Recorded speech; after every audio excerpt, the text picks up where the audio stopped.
What's up everybody, 40 the Broadway Saiyan here, and welcome back again to my YouTube channel, bringing you guys another video on Dissidia Final Fantasy Opera Omnia.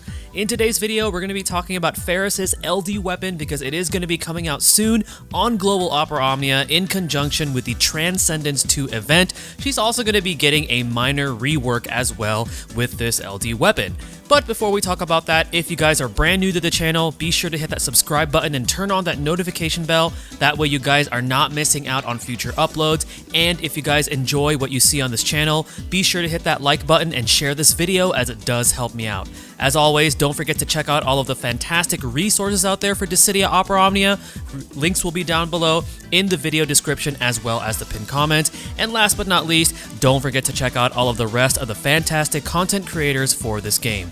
Without further ado, let's go ahead and talk about Faris' LD weapon as well as the minor rework that she receives.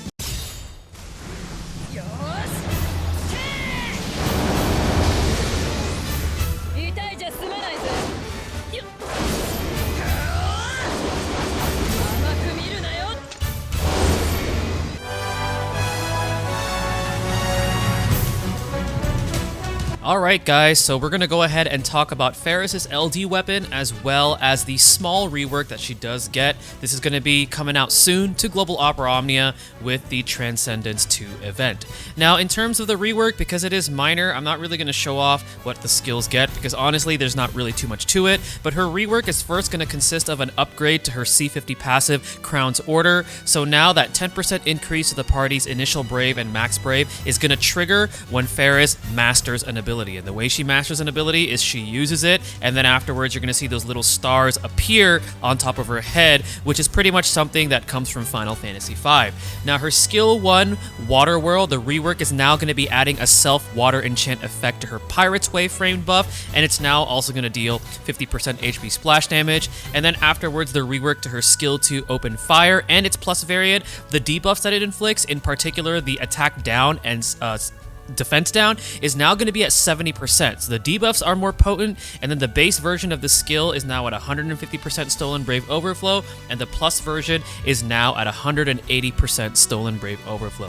So like I said earlier, minor rework, so we're not going to really get into showcasing those skills, but we're definitely going to talk about that LD weapon because it is a pretty loaded LD weapon, at least in my opinion it is. So her LD, fully max limit broken and with LD boards, is going to grant her access to her LD skill. It's called Spellblade Sword Dance with 3 total uses. This is going to permanently increase her own max brave by 30% and her own attack by 90%. And at the start of her very first turn, she will have a free skill usage for her skill 1, skill 2, or C65. And at the start of each wave, all enemies will be inflicted with Charming Dance, 80% frame Brave Poison, 30% frame max brave down, 70% framed attack down, and 70% framed defense down. And then she's going to be delivering a 2-hit Thunder Water Wind melee brave plus HP attack, followed by a 4-hit Thunder Water Wind melee brave plus HP attack, and finally another 4-hit Thunder Water Wind melee brave plus HP attack. It's going to be healing her own brave by 20% of the HP damage she deals with the first and second HP attacks. It's also going to have a 50% increased brave damage dealt on debuff targets. It's going to have 170% Stolen Brave Overflow and dealing 50% HP splash damage on the last HP attack. It's going to inflict a new framed debuff called Charming Dance, framed Brave 80% Poison, framed 30% max Brave down, framed 70% attack down, and framed 70% defense down on all enemies for 4 turns. And after you use this, any debuffs that already exist on the enemy that she's inflicted is going to have their duration increased by 4 turns. It's also going to grant her access to her Brave Attack Plus. This is going to be inflicting a 2-hit AoE melee Brave Attack with 60% increased Brave damage dealt on a single target and 50% increased Brave damage dealt on debuff targets. And it's also going to increase any active Charming Dance debuff on an enemy by 1 turn. Now, Charming Dance, the debuff itself, the new one, is going to be inflicting Thunder, Wind, Water, Imperil, lowering the brave damage dealt by an enemy by 20%, and then it sets the enemy brave to 0 when turn ends. So, like I said, quite a loaded LD, and this is what we're going to be taking a look at mainly for this video. Let's go ahead and take a look at it right here.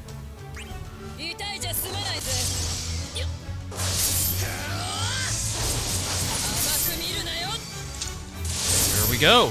And as you could see, if you were noticing, she did deliver 3 HP dumps, and you were noticing the little green numbers that were appearing. Those were the Brave heals after the first and HP, for the first and second HP attacks. And then as you can see right there, because this enemy already had the debuffs inflicted, Faris increased their duration by 4 turns. So now Faris's debuffs are all inflicted on this enemy by by 8 turns rather than just 4 turns. So what we're gonna go ahead and do, so that because I want you guys to see that whole set enemy brave to 0 when the turn ends, I want you guys to see that. So we're gonna let that occur here.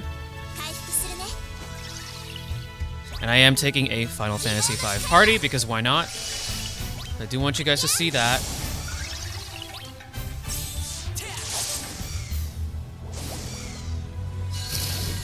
So you saw the Brave Poison occur, and as you could see, the debuff sets the enemy's Brave to 0. And let's not forget, if you have Faris's EX weapon fully realized and all that good stuff, you're also going to have that cool effect from having the, that little overhead that she has from having her EX. So all in all, she's become quite a good debuffer as well as a dispeller, and she can really disrupt enemies and just make them more vulnerable to having damage dealt to them, all while also disrupting their offense. Now, call-wise, her base call is going to allow her to use her skill 2 Open Fire. It's going to dispel enemy buffs, and it's going to be inflicting the framed version of the Brave Poison, max Brave down, attack down, and defense down on all enemies for 4 turns. And then her LD call is going to use her LD skill Spellblade Sword Dance, and it's going to be inflicting those same debuffs, but on top of that, it's also going to be inflicting her new framed debuff, which is Charming Dance. Now, recommended artifact passives if you're going to be building Faris are going to be 3 copies of Attack plus 108 and 3 copies of Max Brave plus 330, so pretty straightforward there. And then her High Guard armor is going to allow brave damage dealt by the party to exceed the limit of 9,999 by 5%, up to 10,498. Personal take on Faris, after taking a look at what her LD does and also her minor rework, she's a fantastic debuffer and dispeller, rendering enemies more vulnerable to receiving higher damage, while at the same time dealing far less damage to your party members with all of the disruption that her debuffs do. Her LD adds another layer of disruption and vulnerability, with the Brave being set to 0 and the Tri-Elemental Imperils, and while damage itself may not be her forte, her utility more than makes up for it. She's fantastic as a party member, and later on even just as a call, because while newer characters are coming out, obviously other characters are going to start to see a little bit of age. Faris's LD call is one of the best in the game, so if you pull her LD, her call even in itself is super worth it. At least I think it is, and I'm personally going to be pulling with tickets, because on JP, when she first came out with these upgrades, I used her quite frequently, and I also used her a lot as a call. So that is going to be the value that Faris brings. So if you find value in a character that is just disrupting enemies all over the place with her debuffs and also dispelling and doing all that cool stuff, then maybe this character is for you. Now, as far as the banner that's going to be coming out, it's going to feature Faris's LD EX 35 and 15. It's going to also feature another chance for you to grab Garland's Burst if you're still hunting for that. It's also going to feature Gilgamesh's EX 35 and 15. He's Gilgamesh. That's all I'm going to say. And then it's going to be featuring Freya's EX 35 and 15 as well, who Freya still has some use, I feel like. She can heal you. She has a pretty good skill too. And I also like how she can also give your characters last stand, despite, just being an EX only character. All in all, I like this banner. I like this character. Like I said, I'm going to be pulling, and if you guys really like her playstyle and what she does to enemies or their debuffs and all that good stuff, then like I said, take a look at your resources, take a look at your roster, and if she can definitely help your roster out, then again, maybe this is a character for you. Hopefully this video helps you guys out in preparing for Faris's LD weapon. Thank you guys again for watching. This is 40 the Broadway Saiyan signing out. Mahal, everyone.